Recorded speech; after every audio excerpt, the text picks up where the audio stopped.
Drama serial हसरत में जब फबिहा के सामने हमजा की हकीकत आएगी कि उसने इतना बड़ा फ्रॉड किया है अपने ऑफिस वालों के साथ, तो इस बार वो शादी से साफ साफ मना करने ही वाली है। उधर फबिहा जब नजर नहीं आती सनाया को, तो वो किचन में जैसे ही उसे देखती है तो उसके पास पहुंच जाती है। उससे पूछती है कि कहाँ थी तुम। वो कहती है कि जी, आगे से घबरा जाती है। तुमसे पूछ रही हूँ, बताती क्यों नहीं कहाँ थी तुम। यहाँ पर वो आखिरकार बहाना लगा ही लेती है। कहती है कि वो मैं वॉशिंग एरिया में थी, अरहम सर के वो कपड़े धोए थे ना, इसलिए फैलाने के लिए गई थी। यहाँ पर अक्की बक्की रह जाती है सनाया के ये घबराई हुई क्यों है, कोई ना कोई दाल में काला जरूर है। दूसरी जानिब फबिहा अपनी बहन फरहीन को लेकर बहुत ज्यादा परेशान है। जब से हारिस ने उसे धोखा दिया है उसके बाद तो उसे भी समझ आ चुकी है कि इस बार हमजा के साथ अगर उसने शादी कर ली तो क्या पता उसे वो भी धोखा दे दे। परेशानी में यहाँ पर वो लेटी हुई होती है। फरहीन कहती है कि किन ख्यालों में खोई हुई हो। कुछ भी नहीं, बस आप ही के बारे में सोच रही थी। वो परेशान थे।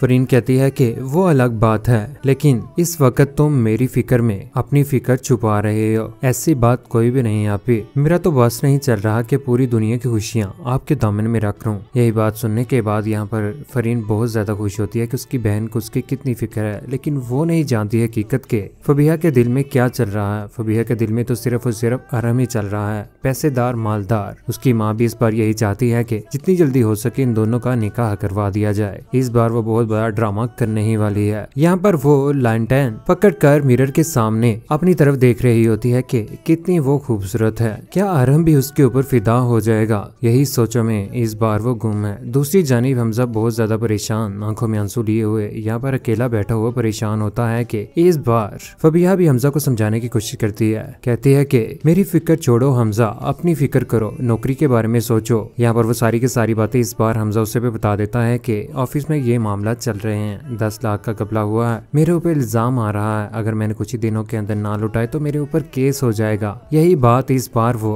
अपनी मामा के पास पहुंच जाती है। फबिहा अपनी माँ को कहती है कि वो गबन के चक्रों में ना उसे ऑफिस से निकाल दिया गया है, 10 लाख का जुर्माना भी लगा दिया गया है, अगर उसने ना लुटाया तो ऑफिस से उसे निकाल दिया जाएगा और उसके ऊपर केस कर दिया जाएगा, उसे जेल भी हो सकती है। यही बात सुनने के बाद यहाँ पर फबिहा की माँ भी परेशान हो जाती है कि आखिर ऐसे हमजा के साथ कैसे हो सकता है, कोई धोखा ही हुआ होगा, हमजा तो ऐसा लड़का बिल्कुल भी नहीं है। लेकिन फबिहा जो अपनी माँ को बज़्ज़न करने के लिए कि हमजा अच्छा लड़का नहीं है, हर मुमकिन कोशिश कर रही है, लेकिन वो नाकाम होती जा रही है। इस बार उसकी माँ भी उसकी चालों में आने ही वाली है। दूसरी जानिब सनाया इस बार अपने बच्चों को टाइम दे रही है, कलर करवा रही है, उनकी स्टडी उसमें भी हेल्प कर रही है। यहाँ पर आखिरकार बेबी बोल ही पड़ता है, कहता है कि मामा को पता है कि फबिहा आंटी हमारी बेस्ट फ्रेंड बन गई है, अपने हाथों से खाना भी खिलाती है वो। यही बात सुनने के बाद सनाया कहती है कि वो तो मामा भी खिलाती है, नहीं आप तो सिर्फ संडे को खिलाती हैं। यही बात सुनने के बाद यहाँ पर सनाया सोचों में गुम होती है कि फबिहा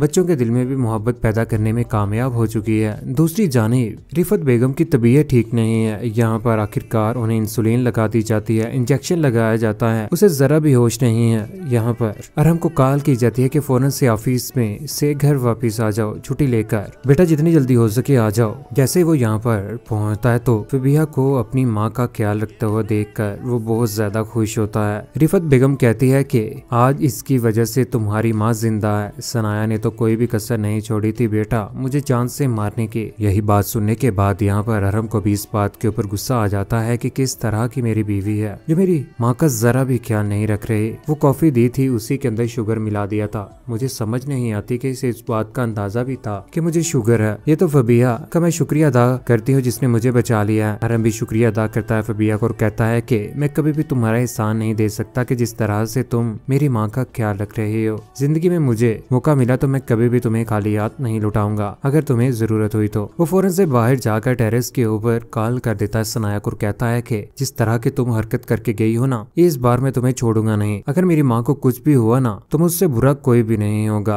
अरहम को इस बार सनाया के ऊपर बार बार गुस्सा आने ही वाला है। दूसरी जानिब किचन में इतनी ज्यादा करीब होकर एक दूसरे के खड़े होते हैं अरहम और फबिहा। यहाँ पर सनाया देख लेती है। सनाया को तो शुरू से लेकर आज तक पहले ही शक था, लेकिन इस बार अरहम के दिल में भी मोहब्बत पैदा फबीहा ने कर ही ली है कि जिस तरह से वो उसकी माँ का ख्याल रख रही है तो वो कभी भी फबीहा को घर से बाहर नहीं निकालने देगा। यहाँ पर वो उसके मुंह के ऊपर जोरदार थप्पड़ मार देती है और हाथ पकड़कर घर से बाहर दिक्के मार कर निकाल ही देती है और कहती है कि आज के बाद यहाँ पर मत आना। लेकिन इस बार कभी भी रिफत बेगम फबीहा को घर से बाहर नहीं निकालेगी। आने वाले वक्त में वो शादी करवा कर अरहम के साथ रहेगी फबीहा की, जिसके बाद घर से दिक्के मार कर अगर निकाला जाएगा तो दोबारा से सनाया को निकाला जाएगा और बच्चों को भी घर से भगाने वाली है फबीहा। कहते हैं इंसान नेकी करे तो नस्ली इंसान के ऊपर करे, बदनस्लों के ऊपर नेकी भी इंसान को महंगी पड़ जाती है। फबीहा को जॉब दिलाई, उसके बाद उसने इस घर के ऊपर कब्जा करने की कोशिश की। आज जब घर में जॉब मिल गई उसके बाद उसी के शोहर के ऊपर कब्जा करके उसके साथ शादी भी कर ही ली। घर में चाय पकड़ा रही है, उसके इतनी ज्यादा करीब होती है कि पास खड़ी सनाया ऑफिस के लिए तैयार हो रही है, उसका ध्यान नहीं होता,